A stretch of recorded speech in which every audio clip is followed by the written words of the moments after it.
हरिओम प्रिय दर्शकों, यदि आपकी मीन राशि या मीन लग्न है तो इस वीडियो को बहुत ध्यान से देखिएगा, समझिएगा। इस वीडियो में हम समझने वाले हैं मंगल स्थिति परिवर्तन प्रभाव को। मंगल की स्थिति में परिवर्तन पुनः होने जा रहा है और इस परिवर्तन का क्या प्रभाव हमारे जीवन में पड़ेगा इसे हम जानेंगे। क्योंकि मंगल पौरुष हैं, मंगल साहस हैं, मंगल लीडरशिप क्वालिटी हैं। तो मंगल एक वो ग्रह हैं जिन्हें सेनापति का पद प्राप्त है नवग्रहों में। और शनि का जो ये महापरिवर्तन हुआ है उसके बाद जो दूसरा बड़ा परिवर्तन है वो मंगल का है।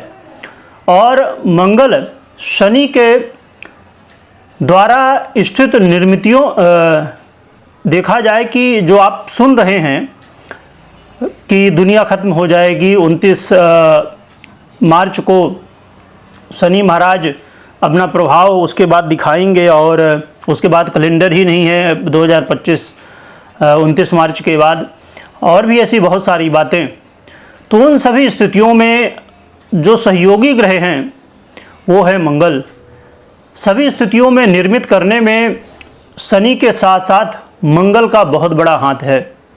क्योंकि मंगल अब पुनः 3 अप्रैल से अपनी स्थिति में परिवर्तन कर चुके हैं। 3 अप्रैल से अब ये पुनः नीच अवस्था को प्राप्त हो गए हैं और कर्क का फल देना शुरू कर चुके हैं। और ये 7 जून को अपना राशि परिवर्तन करेंगे, सिंह राशि में प्रवेश करेंगे। तो 7 जून तक अब मंगल नीच अवस्था का पुनः से प्रभाव देंगे, पुनः से इनकी उल्टी गिनती शुरू होने वाली है। मंगल देखा जाए तो आपके लिए बड़े ही महत्वपूर्ण ग्रह हैं, क्योंकि ये आपके भाग्येश भी हैं और साथ में आपके धनेश भी हैं। और वर्तमान में जब कर्क में गोचर कर रहे हैं तो ये आपके पंचम भाव में गोचर करते हुए फल देंगे।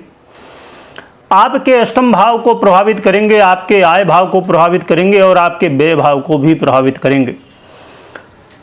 मंगल का ये गोचर काल आपके जीवन में शेयर मार्केट में सावधानी रखने का समय है, जो कि ये विद्यार्थियों के लिए तो ठीक ठाक है, बहुत कोई समस्या नहीं है बहुत ज़्यादा। परंतु हाँ, यहाँ पर जो शेयर मार्केट से जुड़े हुए हैं, लॉटरी जुआ सट्टा इत्यादि से जुड़े हुए हैं, तो ऐसी स्थितियों में आपको अचानक धन प्राप्ति होगी, परंतु उससे ज़्यादा नुकसान होने की संभावना है। इसलिए आप इन सब चीज़ों से जितना दूरी बनाए रखें उतना ही अच्छा है। और कुछ आप कर भी रहे इनसे जुड़ा हुआ काम तो बहुत सोच समझ के करिए, और क्योंकि एक गलती यहाँ पर समस्या उत्पन्न कर सकती है। खासकर लव पार्टनर को बहुत सावधान रहना चाहिए, क्योंकि ऐसी स्थितियों में कई बार अलगाव की स्थिति भी पैदा हो जाती है, ब्रेकअप की स्थिति भी पैदा हो जाती है। तो इसलिए आपको अपने लव लाइफ में बहुत ज़्यादा सावधानी बरतनी होगी। आय से संबंधित स्थितियों में उतार चढ़ाव आएगा। कोई काम आप पहले से यदि कर रहे हैं तो उसमें देरी हो सकती है, रुकावट आ सकती है। इसके अलावा व्यय की स्थिति इस समय बनेगी, खर्च की स्थिति बनने वाली है। कोर्ट कचहरी के मामलों में बढ़ोतरी देखी जा सकती है, कोर्ट कचहरी के मामलों में और भी ज़्यादा देरी और उलझनें देखी जा सकती हैं। तो आपको ऐसे क्षेत्रों से यदि आप जुड़े हुए हैं, ऐसा कोई काम है आपका कोर्ट कचहरी को लेके, या कहा जाए कि ये भी इसमें ध्यान रखना है कि कोई ऐसा काम नहीं करना है जिससे कोर्ट कचहरी तक पहुंचा जाए और कोर्ट कचहरी के चक्कर लगे। तो ऐसे कामों से भी बचना है आपको। विदेश से जुड़े हुए हैं किसी भी रूप में, तो विदेश से जुड़े हुए लोगों को कहीं ना कहीं इस समय समस्याएं होंगी, चाहे आप यात्रा कर रहे हों, चाहे नौकरी कर रहे हों, चाहे व्यापार कर रहे हों। तो आपको विदेश से यदि जुड़े हैं तो आपको सतर्कता बरतनी होगी। एक अच्छी बात यहाँ पर यह है कि बहुत ज़्यादा समस्याएं नहीं रहेंगी, चीज़ें धीरे धीरे फिर आगे चल के कंट्रोल होंगी।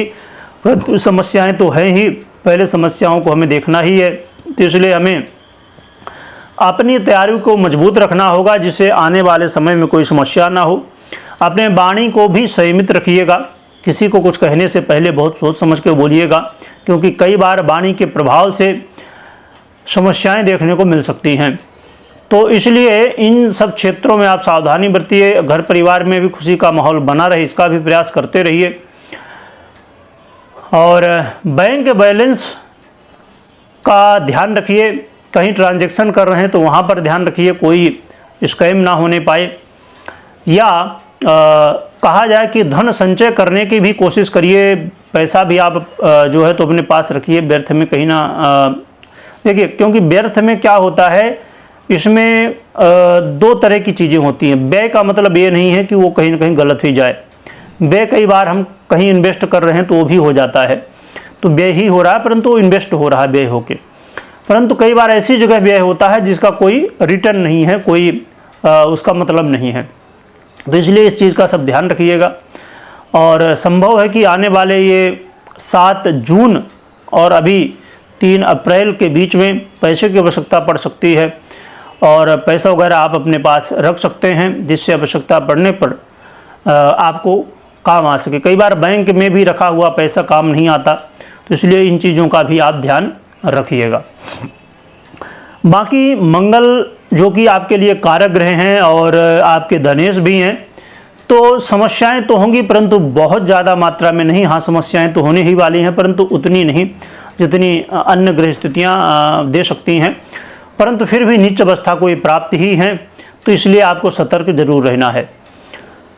इसके अलावा हम उपाय तो जानेंगे ही, परंतु इस चीज़ का हमेशा ध्यान रखिए, मैं फिर से बता दूं कि आपको कभी भी कोई भी निर्णय लेना है तो आप अपनी पर्सनल जन्म कुंडली का विश्लेषण अवश्य करिए या तो करवाइए, क्योंकि यदि आप खाली गोचर के आधार पर निर्णय लेंगे, मैंने अभी जो बताया ये सब गोचर के आधार पे है, और आप मैक्सिमम जो वीडियो देखते हो गोचर के आधार पे होती हैं, तो गोचर के आधार पर जब आप वीडियो देखते हैं तो कुछ चीज़ें आपके साथ घटित होंगी, कुछ नहीं होंगी, क्योंकि ये अधूरा होता है गोचर बिना पर्सनल जन्म कुंडली के। इसलिए जब दोनों को आप देखते हैं, समझते हैं, दोनों में अच्छे रिजल्ट आपको मिल रहे होते हैं, तो फिर आपको रिजल्ट प्राप्त होते हैं। अब जैसे मंगल किसी की कुंडली में यदि समझिए बहुत अच्छी स्थिति में, इसमें दशाएं भी अच्छी चल रही हैं, तो फिर उनको ये समस्याओं का सामना नहीं करना पड़ेगा। और यदि मंगल बहुत पीड़ित अवस्था में, दशा भी ठीक नहीं चल रही, तो हो सकता है कि और ज़्यादा समस्याएं हो जाएं। इसीलिए पर्सनल जन्म कुंडली का विश्लेषण हमेशा बेहद ज़रूरी है, और यदि आप खुद करना चाहते हैं तो ज़रूरी है ज्योतिष का ज्ञान हो।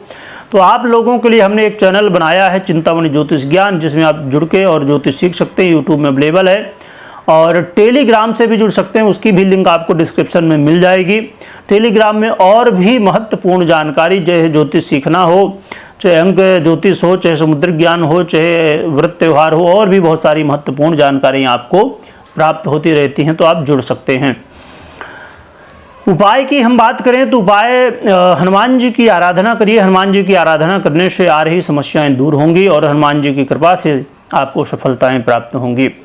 कमेंट में जय बजरंगबली लिखिएगा, लिखने के साथ स्मरण करिएगा।